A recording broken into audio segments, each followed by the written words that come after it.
TV조선 이광희 기자입니다.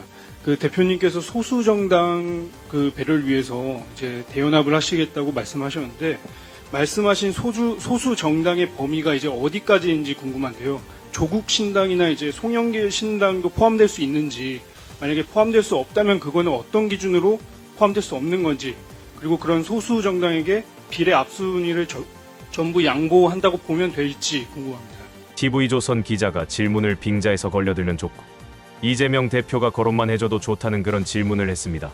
소수 정당의 비례압 순위를 모두 양보한다고 보면 되는지, 모두에게 민감한 사항을 고의적으로 건드렸고 뜬금없이 조국 전 장관의 이름이 나왔고 수감 중인 송영길 전 대표의 이름을 고의적으로 거론하면서 이들을 포함해서 함께할 것인지, 안 한다면 안 하는 기준이 무엇인지 물었습니다.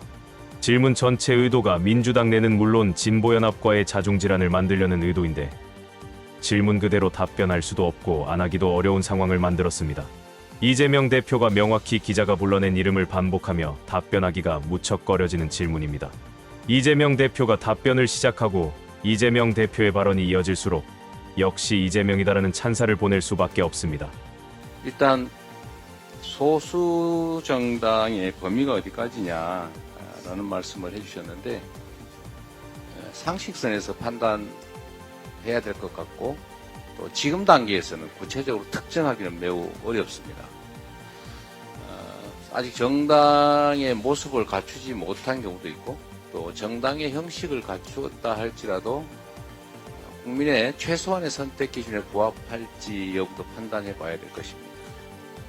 또 그 중에서 어떤 소수 정당이 함께하게 될지는 또 구체적인 협의를 통해서 추후에 판단할 수밖에 없을 것입니다. 또 어느 정도의 범위에서 함께하게 될 것인가라는 문제가 매우 궁금하실 것 같은데 그 역시도 모든 정치 세력은 기본적으로 모두 가지고 싶어 하지 않겠습니까? 그러나 그것이 잘못이라 할 수도 없는 것이고 또 국민의 지지나 또는 권력의 획득에서 정권을 획득하는 것이 목표인 것이 바로 정당이기 때문에 그걸 비난할 이유도 없고 당연히 받아들여야 되겠습니다. 다만 어느 정도가 될지는 역시 시민사회와 또 해당 당사자 정당들 또 우리의 입장 그리고 더 크게는 표심의 왜곡이 일어나지 않게 하는 것이 중요하다고 생각이 됩니다. 말씀드린 김에 조금 더 드리면 지금 이미 국민의힘이 협상을 하는 것처럼 얘기를 하면서도 아시는 것처럼 위성정당 발기인대회까지 마쳤습니다. 당명까지 정한 것 같습니다. 눈에 띄는 기만 전술이었다는 생각이 듭니다. 정확한 의도는 저도 지금 잘 모르겠습니다. 그러나 분명한 것은 현 연동제를 완벽하게 무력화시키는 위성정당을 만들겠다고 선언한 것이고 실천하고 있고 공약은 잘 실천 안 하면서 이런 건 잘 실천합니다. 그리고 위성정당을 막기 위한 입법에도 전적으로 협조하지 않았습니다. 거부했습니다. 이렇게 될 경우에는 국민의힘을 지지하는 유권자가 찍은 표는 100% 비례 국회의원 선출에 반영이 됩니다. 그런데 자칫 잘못하면 우리 민주당을 지지하는 국민들의 비례 정당 투표가 봉쇄되는 결과가 돼서 표심의 왜곡, 즉 주권의 왜곡이 일어날 수 있다는 것입니다. 사실 당연히 위성정당 같은 형태는 없어야 되지만 말씀드린 것처럼 상대방이 반칙을 하고 원투 경기에서 칼을 들고 나오는데 우리가 칼을 들지 말자라고 주장했고 또 칼을 들 수 없게 규칙을 만들자고 했는데 상대방이 끝까지 거부해서 칼을 들고 나오면 저희가 똑같이 칼을 들 수는 없어도 최소한 냄비 뚜껑이라도 들어서 막아야 되지 않겠습니까? 그래서 그런 차원에서 국민의 표심이 왜곡되지 않게 하는 것도 중요하고 또 그러나 우리가 합의했던 연동제를 통한 비례성 강화라고 하는 이런 중요한 과제도 외면할 수 없기 때문에 그 양자를 적절히 조화하는 방안을 찾기로 한 것입니다. 어느 기준에 어느 선이 적정할지는 결국은 우리 국민들의 눈높이와 상식에 맞춰 판단해야 되지 않을까라고 생각합니다. 연동형이냐 병립형 비례형이냐의 결정을 이재명 대표가 발표하자 용해인 의원이 즉시 환영의 입장 표명을 내어놓았습니다. 입장 표명에는 환영의 말도 있지만 앞으로의 논의에서 민주당이 자신들을 존중해주길 바라는 내용도 담겼습니다. 더불어민주당 이재명 대표가 오늘 준연동형 선거제를 지켜 민주진보 진영의 승리를 만들겠다고 밝혔습니다.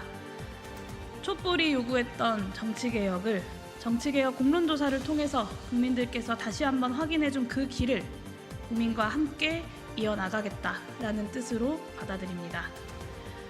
정권 심판과 역사의 진보에 동의하는 모든 세력과 함께 통합형 비례정당을 추진해 승리를 만들어내자라는 이재명 대표의 제안을 환영합니다. 이는 작년 11월 개혁연합신당을 제안했던 그 뜻, 올해 1월 민주진보 진영의 비례연합정당을 또다시 제안했던 그 절실함과 맞닿아 있습니다. 반윤개혁 최대 연합정당으로 승리하자는 그 길과 이재명 대표의 제안이 같은 방향이라 믿습니다. 가장 먼저 민주진보 진영의 담대한 연합을 제안해왔던 당사자로서 환영의 뜻을 표합니다. 여러 현실적 조건 속에서도 정치에 실망한 국민께 감동을 드릴 수 있는 제대로 된 연합정치가 추진될 수 있도록 각고의 방안을 모색합시다. 반칙에 반칙으로 대응하겠다는 수세적 방어가 아니라 국민의 가슴을 뛰게 만드는 비전으로 승리를 빚어냅시다. 22대 국회가 이뤄내야 할 개혁 과제를 중심으로 수평적이고 호혜적인 그리고 개혁적인 연합을 구축합시다. 그것이 국민이 바라는 승리의 길입니다. 윤석열 심판을 넘어서 거부권 통치도 끝장내고 시행령 통치도 멈춰 세우고 시대의 변화에 따른 개헌을 이루는 큰 승리를 향해 담대하게 연합합시다. 국민이 요구하는 연합, 국민이 승인하는 연합만이 큰 승리의 길임을 다시 한번 확인합니다. 저 용해인과 새진보 연합은 원칙에 따라 흔들리지 않고 앞장서서 그 길을 열어가겠습니다. 감사합니다. 검찰의 봐주기 기소로 고작 1년형밖에 선고받지 않은 최은순인데 3.1절 가석방 대상자로 거론되고 있다고 합니다.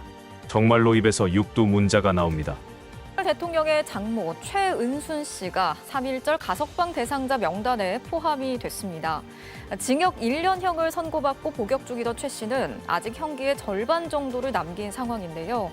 나이가 많은 데다 모범수라는 이유로 가석방 대상자 명단에 오른 것으로 전해졌습니다. 349억 원의 잔고증명서를 위조한 혐의로 재판에 넘겨진 윤석열 대통령의 장모 최은순 씨. 1심부터 대법원까지 모두 유죄가 인정됐고 징역 1년형이 확정됐습니다. 지난해 7월 항소심에서 죄질이 매우 나쁘고 재범 위험성이 있다는 이유로 법정 구속된 뒤로 최 씨는 서울 동부구치소에서 수감 생활을 이어오고 있습니다.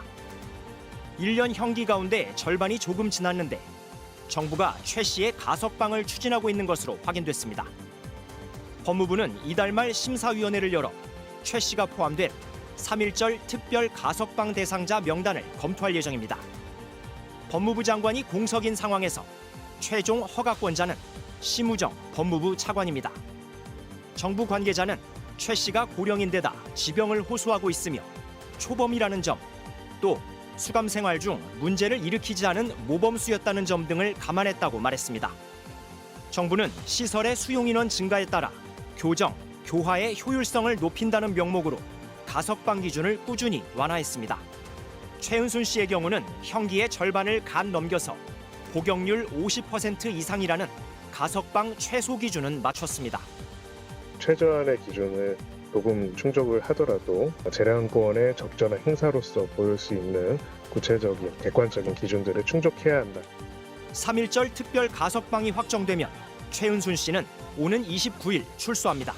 형량이 높았던 사문서 사기죄를 검찰이 기소하지 않아 5년 이상을 복역해야 할 최은순 형기가 고작 1년인데 윤석열이 보기엔 너무나 마음이 아팠나 봅니다. 오늘 영상은 여기까지입니다. 시청해주신 여러분 고맙습니다.